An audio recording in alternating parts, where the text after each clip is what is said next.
Good morning from Tugela Falls, the world's tallest waterfall situated in the mighty Drakensberg mountain range of South Africa. In this video, it's the world's tallest frozen waterfall as we did this hike in winter. In 2016, a Czech scientific expedition took new measurements of this waterfall, measuring 983 meters, thus surpassing Angel Falls in Venezuela, which was previously known as the world's tallest waterfall. As of 2021, the World Waterfall Database has named Tugela Falls in South Africa as the world's tallest waterfall.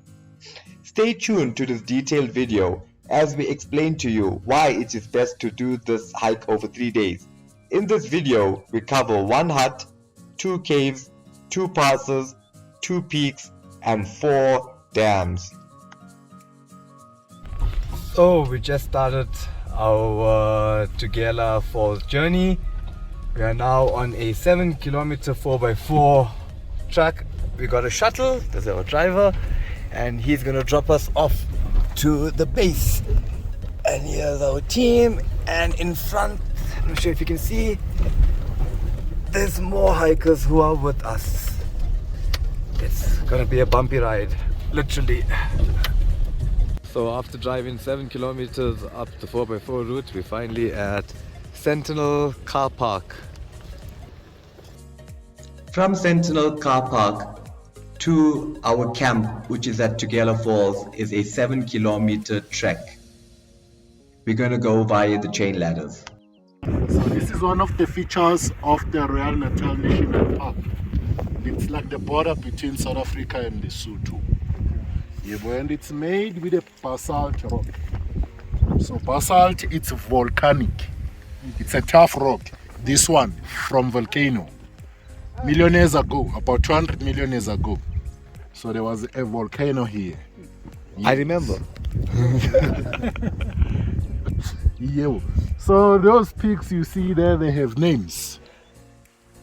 The one on the left, the first one, is called Eastern Batteries. It's 3,044 meters above sea level. Is that the highest? No, it's not the highest. The highest is the Sentinel. Oh, really? Okay. Yeah, Sentinel, it's 3,165. And that one is the Devil's Tooth. So when God chased Satan away from heaven,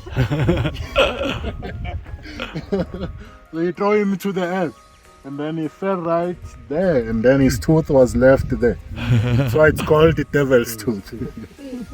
As you can tell by the presentation at that spectacular viewpoint, Hidden Gem South Africa uses qualified guides who are registered with the Department of Tourism. We're now approaching Sentinel Cave, just before the chain ladders.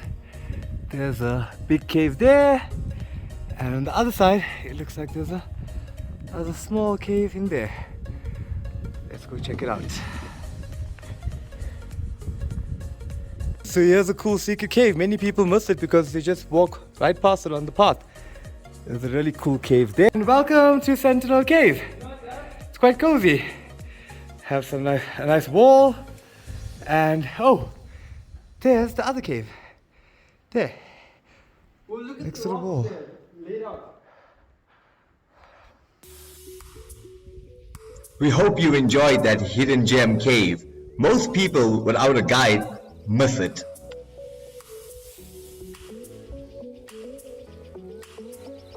Welcome to the chain ladders. In 1930, the first chain ladder was installed by the Parks Board. It reduced the height to be overcome. Up the gully, which is the alternative part or the original part, hikers had a difference in altitude of 150 meters to climb, whereas at the chain ladders it was only 30 meters. That at an altitude of around 3,000 meters is a major saving effort. And now, we're at the top of the chain ladders. On the plateau of the Tugela Falls is the mountain hut. It was built by Otto's uncle and his son Walter in 1930. Otto was running the hostel in the park at the time, which later turned into a hotel known as Vitsisuk. Building the hut was a major undertaking since all the building material except for the stones had to be brought up from the valley on a 21-kilometer footpath, overcoming 1,850 meters in height. The remnants of a winch near the chain ladder is a witness to that undertaking.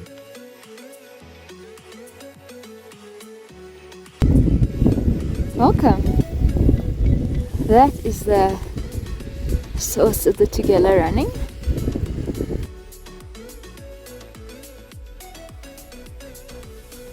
We set up camp on top of the amphitheater, catered dinner to everyone, and had a well-deserved rest after an amazing day one.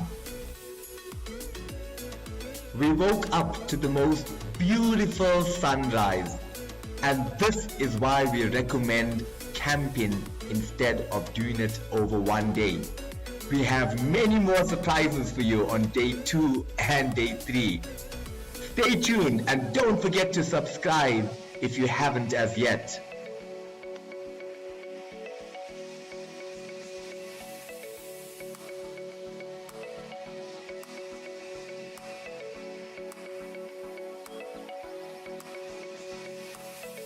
So this is the Tugela River on top of Tugela Falls. Look how frozen the river is.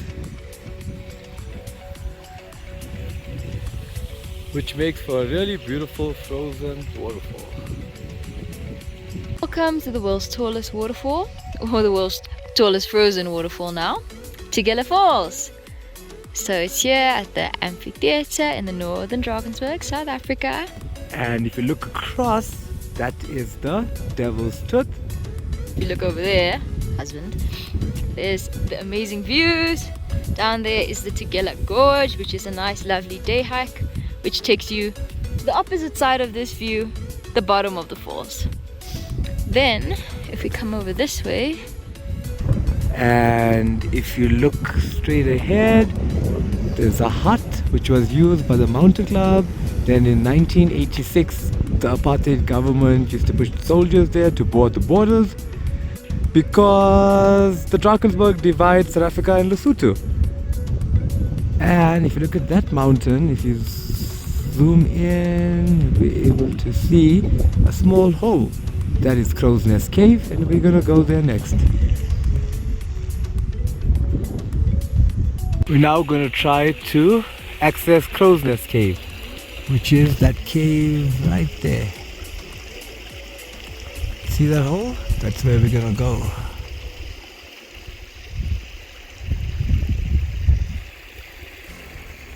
So now we are at the hut. Let's have a look at what it says. April 1930 Mountain Club. Well, I know in 1930 that's when the chain ladders were put up, so they're like 90 years old. And the Mountain Club did use this hut. Back when they used it, it was furnished, but unfortunately the furniture has now been stolen. I'm sure it was a really nice hut back in the day. Here's a fireplace, which unfortunately has a lot of litter. I don't understand how people come to a nature conservation site and do not conserve nature. The whole point of nature conservation is to conserve. Yet they have their alcoholic bottles here. That's really sad. But people come all the way here to litter.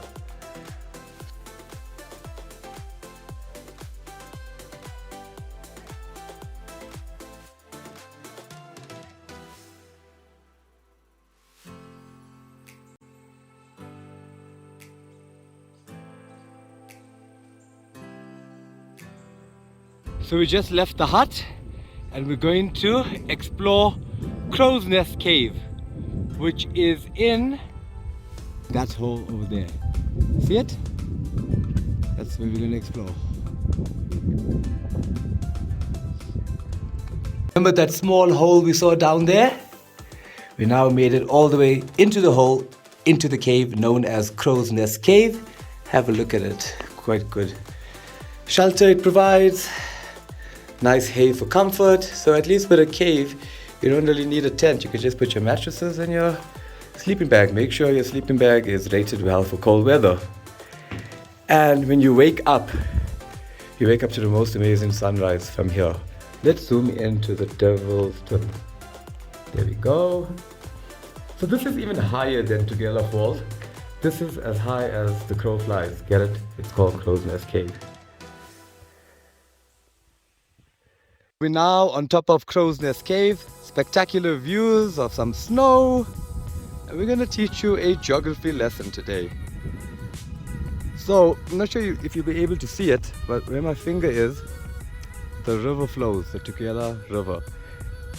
And I'm going to show you where it comes from. It comes from a peak called Mont Aux Sources, which is there. Since important rivers have their sources in this range, the mountainous area was named Mont Aux Sources, meaning Fountains Mountain, by French missionaries who visited this region in 1836.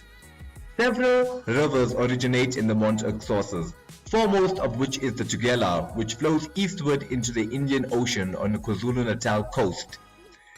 The Caledon River, one of the main tributes of the Orange River, has its sources in this massif and flows along the border with Lesotho. Also, the Kuberu, one of the headwater streams of the Orange River, has its origin near Mont Aux Sources further to the north. Another important river is the Ilanz, named the Namahadi in its uppermost section in the area of the Fika Patso Dam. The Ilanz flows roughly northwards into the Wilge River, one of the major tributes of the Vaal. The Vaal River flows westward, eventually into the Orange River, which in turn flows into the Atlantic Ocean on the west coast of South Africa. Here we are at the summit of Mont Aux Sources at 3,282 meters. This is Mont Aux Sources, where most of our water comes from. And how you also know it's a peak, it's all these rocks put together. They call it a Khan, C-A-I-R-N, like me, my surname, Khan, but it's K-H-A-N. So a lot of people just do Tugela Falls, but they don't come up here. It's so beautiful up here.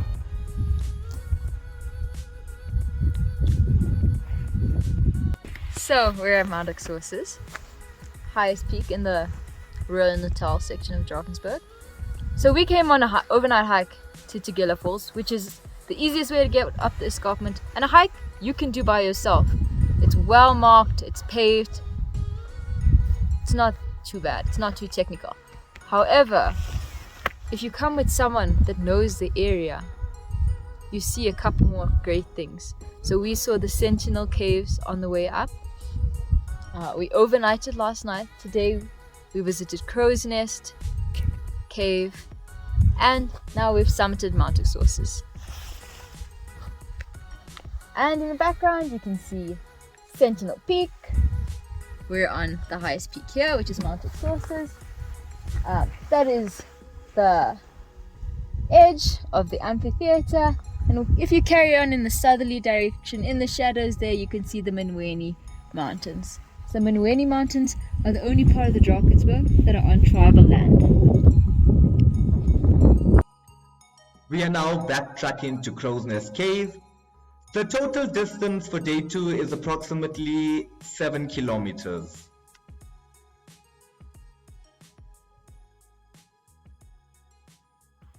Good morning, everyone. So we are sleeping in our awesome tent in a awesome cave, just to add to the warmth. So we are above Tugela. If you look straight ahead, that's a beautiful sunrise. That's Woodstock Dam. If we zoom in,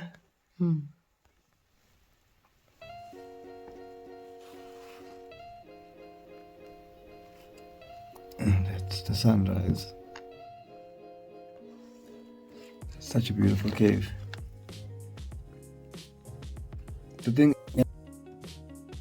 We slept in our new tent, the Neuralite 3, last night, just to be extra warm in the very, very sheltered cave. And compared to the previous night, we slept very snug, but it was also very windy. Woodstock Dam, there we go. And there's the sun. So like we said, you can see Tugela down there, and there are a couple guys camping at the edge. The reason we didn't camp up here last night was because with escarpment caves, you cannot book them. So we had a big group last night. The night before. The night before. And with a big group, you can't book the cave, so you can never guarantee that you'll have access to a cave. So it's always best to bring up mountain tents in case. Also, big groups can't fit in here. If you have a look, You can't book lower berg caves, just not escarpment cave. you can probably fit a maximum of 5 people in this cave. Snug. But lower berg caves, you can book. But it's only up to 12 people, that's the regulations. Depending on the cave. The biggest cave, even though it can fit 100 people, 12 is the regulated amount that you can take. So our morning started up there at Crow's Nest, and now we're gonna head back. So we're gonna head back on a different route, not via the chain ladders. We're gonna do a loop, which is not usually how it's done. We're going down something called the Gully, which is quite treacherous and rocky, but it's gonna be fun, and it shows us different sides of the mountains.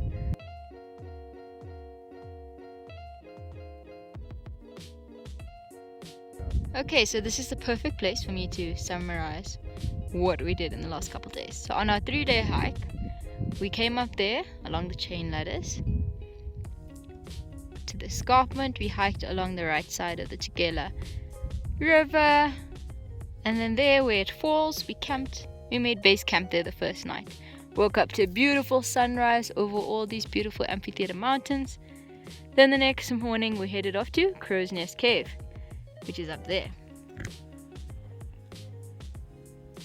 That little black patch. We left our bags. From there, we hiked over to Mont Aux Sources, the highest peak in the area and the source of 3 major rivers in South Africa. And now, as you can see, we're over on the left side of the river, and we're hiking our way back via a loop, via the Gully. In front of us is the beacon buttress, and the views are pretty epic over here as well. So as you can see, we did quite a lot in the 3 days, and we covered a lot of distance and quite a bit of altitude. So you can do this by yourself, but you will miss out on the cave, which has amazing views, and 2 caves actually. 2 caves. Sentinel We and passed the- Sentinel Cave as well, and you'll miss out on all these incredible summits. Now the only way these summits are possible in this time frame is by having porters. There's quite a few reasons why it's great to have porters on this hike. One, when you go up to that Mont Aux Sources, it's a big climb, it's a lot of altitude. You don't actually want to take your huge overnight pack with you. If you have porters, they can look after your bags for you. They can also help you pitch your tents and pitch your tents correctly to hike under these harsh mountain conditions. And of course, they help you carry the weight, because it's easy to hike everywhere, but it's much harder to hike up at an altitude. Okay, so because we did a loop, going back, we get a completely different perspective. We're now standing on the beacon buttress, and if you look in the distance, there's Mont Aux Sources. And we zoom out, you can see we're following the Tugela River, falls over that edge there. In front of me, amphitheater, Devil's Tooth, the eastern buttress, and there in the distance, that's Woodstock Dam. And on this side,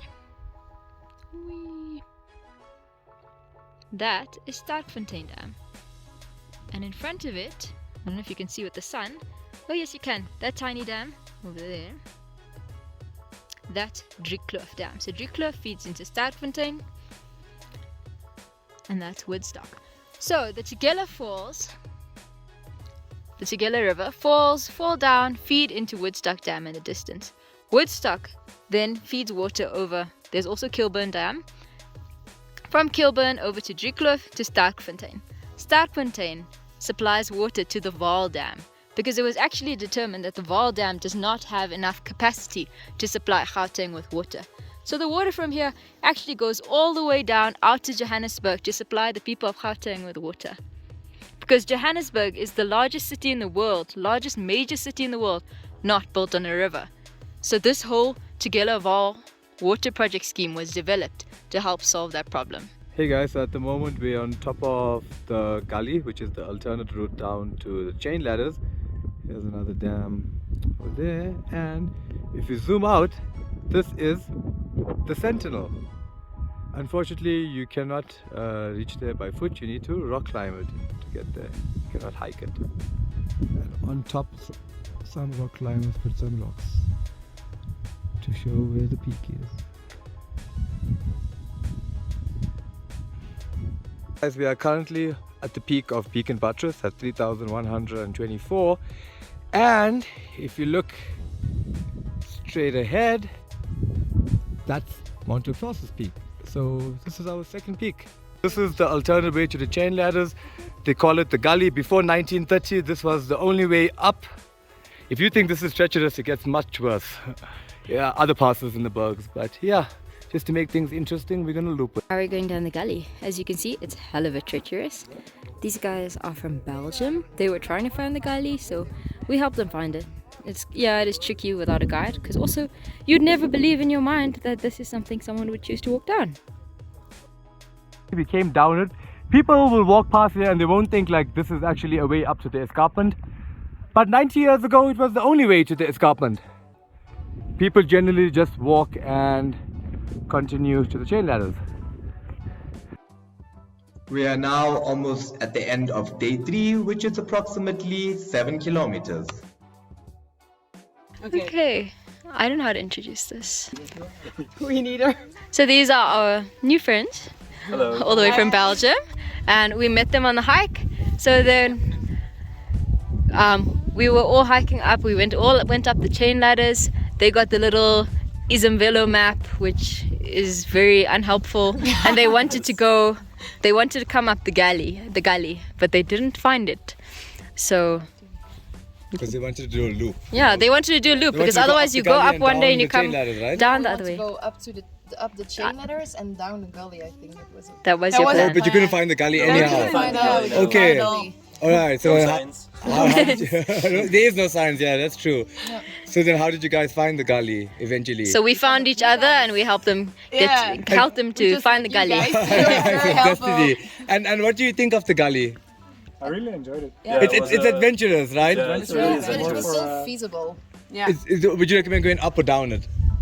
I would rather do I it think like. up is easier. If Because you give it if would momentum. do the loop, I would go up the ladders and down the gully. Oh, that's exactly what we So the way we did it. basically. Yeah. Okay. I think so too, because of the view. Because of the Okay, how's the view up by the gully? It's beautiful. And that you don't see if you go up the chain ladders and down the chain Like, ladders. if you go up there on the gully, you won't look like behind you. If you Yeah. go down, you will see the view, right? Yeah. Oh, true. You That's can nice. yeah, correct. Okay. Why would you say do it that way if not for the view?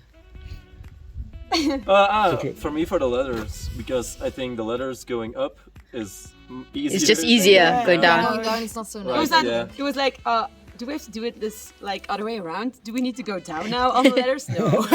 So I did don't like it. Did you guys see the gully as you were going to the chain ladders? Like No, did you we notice? We Yeah. didn't So- know. I We missed didn't it. know it. So would you was a recommend a guide for this if you had to like do a loop or something of that yeah, sort? yeah. Definitely. Yeah. Ah, thanks. We Because appreciate otherwise, If we you didn't, won't know it. if we didn't find you guys, we wouldn't find the gully. You I won't think. find I it. think we had to go back like the same way we came. before Yeah. we find it. Yeah, it's a bit sad, like a bit monotonous Yeah, doing the exactly, same like- thing. But the the loop same. is much better. The loop is pretty epic. Yeah. It's pretty That's epic. really And if you guys spend like another night here, you could like explore so many other things around here. And you saw Like the caves. cave. From far, you saw We the didn't caves. see the cave because we didn't have enough time, so maybe that's indeed. They went Yeah. Next time. They Oh, yeah, swam. they These guys swam. actually swam in an ice pool. Yeah, that's Yeah, that's that's worth it. Everybody should do it. I recommend it. Do you think you'd be keen to stay the night and then do the caves and maybe? More time Because than we would have the saved. sunrise is like the most epic thing. That's why many people stay over here, just for the the views. But also, if you stay, you get to see so much more because you can explore more. And you can places. summit the mountain where all the rivers come from Yeah. and the caves. Very beautiful. Mont Aux Sources, exactly. Yeah. Thank And here's a transport. Oh, shut Yay! Made it. Getting back home. Okay. Thanks for watching our adventure. We hope you enjoyed viewing it as much as we enjoyed guiding it. Let us know in the comment section if you'd like a guided hike over here. This is the group we guided. It was many of their first time camping. We also catered the meals on this trip, warm meals. These are the friends that we made on this trip. And here is a picture of my wife and I.